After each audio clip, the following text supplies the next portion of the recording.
My role as a national president of Campaign Life Coalition is trying to expand the base, and that's what we've been attempting to do for the last 40 years. Campaign Life Coalition was founded in May 1978 in Winnipeg, Manitoba. And it was started by Alliance for Life, which is the umbrella group for all the pro-life organizations, educational organizations back then. And they felt that the organization that had started in 1973, Coalition for Life, wasn't doing the job. And so at their meeting they decided that we needed a new new political organization, so they started Campaign Life. The first chairman was Father Ian Boyd of the Brazilian Fathers, and when they moved into Toronto on October the 7th, they got me to go and join. So I've been here ever since. I said, oh, I'll give you 2 years. And so here we are 40 years later, and I'm still doing this. And they said, why hasn't he moved on? And he's getting really old looking. Well, yeah, I see that same guy when I look in the mirror every morning. But the reality is I felt like I was being called to do this for the babies, and then for the people, the elderly at risk. It's been quite a struggle, because in the beginning I felt that the churches, since the foundation of all of this, the core is spirituality, I believed that all the churches would be providing the leadership. And I was greatly disappointed. And over the last 40 years, I haven't seen anything change. It's exactly like that.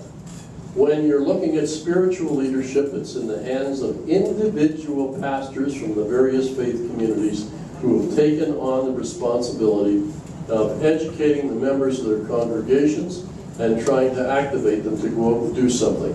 It's one thing to give lip service, yeah, oh yes, I'm pro-life, but it's quite another when it comes to going and doing something. Even if it's only standing out there on Life Change Sunday, even if it's only once showing up at 40 Days for Life with a bunch of people that are friends and you can hide there and nobody can see you. Maybe it's when you've gone out with Show the Truth and you've held up a photograph showing a child that's been killed by abortion. You heard earlier from Marie Claire that the way things are going right now with these chemical abortions, it's going like a steamroller. In Finland, over 90% of the abortions now are chemical abortions. In Scotland, in 2 years, it went from over 70% to over 80%. And now with Health Canada demanding that we make RU486 available, we have the morning after pill, RU486, to be just giving the pill over the counter in the pharmacies. The late Bernard Nathanson, who many of you can remember as one of the founders of the pro-abortion movement in the United States, said, Jim, it's fine that you're picketing here, but in years to come you're going to be picketing the pharmacies, because they're the ones that are going to be dispensing the drugs. And I said, why do you think that is?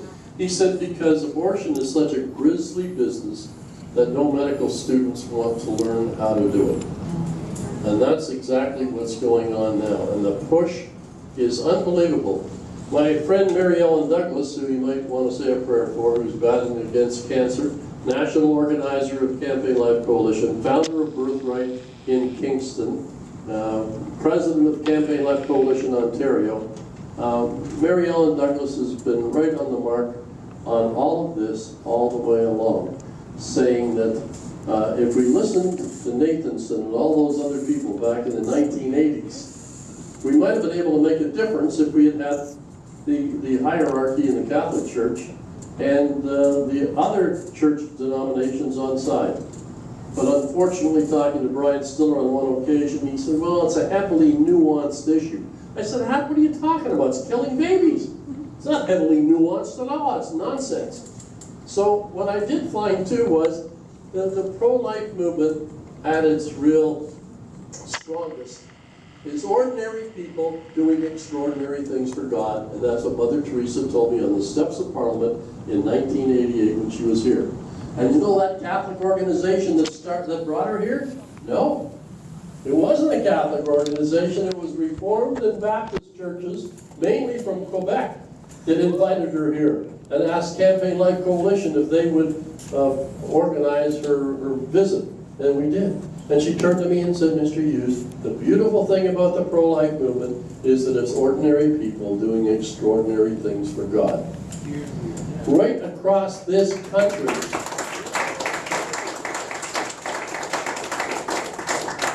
The real heroes and heroines are found in every village and town and city across this country. Those names you would not recognize if I told you about some of these people. You wouldn't know them. But it's like the 14-year-old girl that I talked about many times before, cutting her widow neighbor's lawn, shoveling her snow in the wintertime, when she said, oh, my granddaughter's going for an abortion. And she said, Mrs. So-and-so, you've got a large family here. Isn't there enough love for one more child? Now later on, that same widow lady talked to the girl's mom and said, yeah, we're going to have another addition to our family. My granddaughter's going to have a baby. And she says, all because of your daughter. Isn't that interesting? So it's because one person spoke up. I know of a lady who was sitting in a waiting room in a doctor's office. Doctor's door opened, and out came a young couple, and he said, I'll arrange for the abortion for you now, and you'll be hearing from me. And the woman got up and walked outside and talked to them, and the young girl and her boyfriend carried through with the pregnancy and had a baby. It's just little things like that that are unbelievable. It's the love that you show. If somebody came into my office one day and said, that Morgenthaler, I hate them, I said, oh, geez, you shouldn't hate anybody. And he said, I want to volunteer. I said, not here, you're not.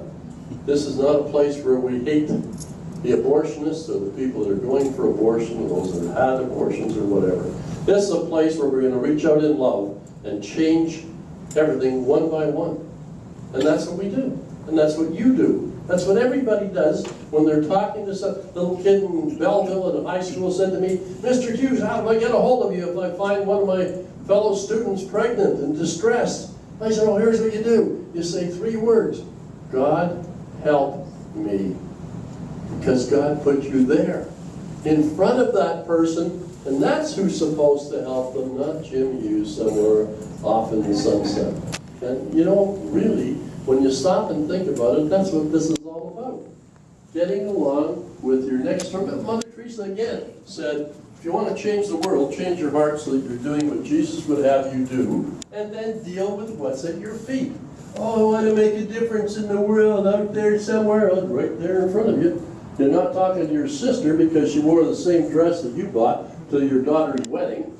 You're not talking to your brother-in-law over here because you borrowed your chainsaw and wrecked the darn thing. All of those things are at your feet. And if you change all of those things as they come along, one day a guy in the parking lot said, Mr. Jim, can you help me? My cousin in Ethiopia, the soldiers broke in and began beating the students and whatnot. Then he said, he immediately got on a bus and headed towards Kenya. Then he ran out of money and he walked the rest of the way. He's in a displaced persons camp in Kenya. Can you help? Everybody I've talked to, nobody can help. So I got a hold of Margaret Ogola, who was part of the International Right to Life Federation, Dr. Margaret Ogola from Kenya. She sent people into the displaced persons camp to check the guy out. She got back to me and said, he's all right. He's all right. So then I began working with people in the federal government here trying to get this young man, this young law student into Canada. After about 3 months, I had to go and report to the guy out at the parking lot. And I said, Mikhail, I am so sorry. I've been working hard to get your cousin some positive statement so he can come to this country. And he said, Mr. Jim, you're the only person that helped. He died of malaria in the camp last week. Now I felt, oh my God, I failed. But in reality, I tried. You know, that's what this is about. It's about trying. God didn't give Moses the 10 suggestions. He gave him the 10 commandments. And I hear clergy now and again saying, well, we can't be too sure, you know, we have to. Even some Protestant ministers called me, one guy from the Reformed Church called and said, the Pope, your Pope, pardon me, he said, your Pope just said, there are people out there that try to keep all 10 commandments. I said, oh yeah. He said, which ones are we not supposed to keep? I said, I don't know. I gave you the translation from Spanish to English.